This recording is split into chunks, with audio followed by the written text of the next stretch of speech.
विधायक विवेक पाटिल के जन्मदिन के उपलक्ष्य में उरण तालुका अंतर्गत भेंडखल गांव में चलाई जा रही पीएनपी स्कूल में पुरोगामी युवा संगठन उरण द्वारा नोटबुक वितरण एवं शालांत परीक्षा में अव्वल आए विद्यार्थी तथा उनके अध्यापकों का सत्कार समारोह आयोजित किया गया था। इस कार्यक्रम के लिए करनाला स्पोर्ट्स एकेडमी के उपाध्यक्ष रविशेठ पाटिल, उरण तालुका सचिव महादेव गरत, शेका पक्ष के वरिष्ठ कार्यकर्ता काका पाटिल, प्रोफेसर एलबी पाटिल, पुरोगामी युवा संगठन के अध्यक्ष मयूर सुतार, मनसे तालुका अध्यक्ष अतुल भगत, नरेश ठाकुर, उप सरपंच कृष्णा ठाकुर, केएस ठाकुर, मर्मगंध पाटिल आदि गणमान्य सहित ग्रामवासी एवं विद्यार्थी बड़ी संख्या में उपस्थित थे। इस अवसर पर महादेव गरत और रविशेठ पाटिल ने उपस्थितों को संबोधित किया।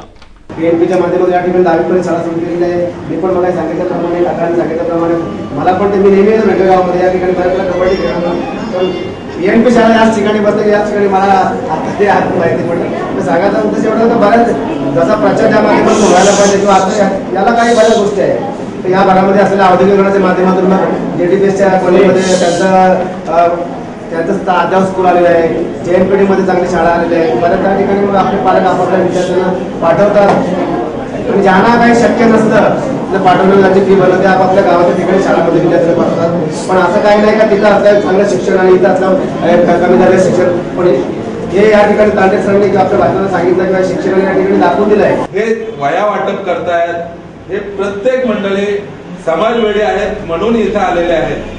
ते सरपंच कुठल्या पक्षाचे आहेत, ते उपसरपंच कुठल्या पक्षाचे आहेत, सदस्य कुठल्या पक्षाचे आहेत, तो विचार नाही का माझ्या गावात पीएनपी शाळेत वया वाटपाचा कार्यक्रम आहे, मग तो कुठल्या पक्षाचा कुठल्या आमदाराचा तो नाही। ह्या वेळाने झपाटलेली जी माणसं असतात तीच पुढे येऊ शकतात आणि समाज घडवू शकतात। म्हणून मित्रांनो, मी तुम्हाला विनंती करेन, तुमच्यावर आमची म्हातारपणाची काठी तुम्हीच आहात आणि तुम्ही म्हातारपणाची काठी हे तुमच्या आई वडिलांचे असो, तुमच्या भाऊबंधांचे असो, तुमच्या प्रत्येक घटकाचे असो, तुम्ही काठी का बोलतोय तर तुमच्यावर समाज घडणार आहे। फक्त इथं 10वी शिकलं आणि मग इथं काय नाहीतरी गोडाऊन आलेले आहेत, 4 लाख भरले तर आपल्याला कुठेही नोकरी मिळेल असं नको। त्यांच्यावर सुपरविजन नको तर त्यांच्यावर साहेब म्हणून जा ना तुम्ही। करनाला स्पोर्ट्स अकॅडमी तेवढी मोठी उभारली कुणासाठी?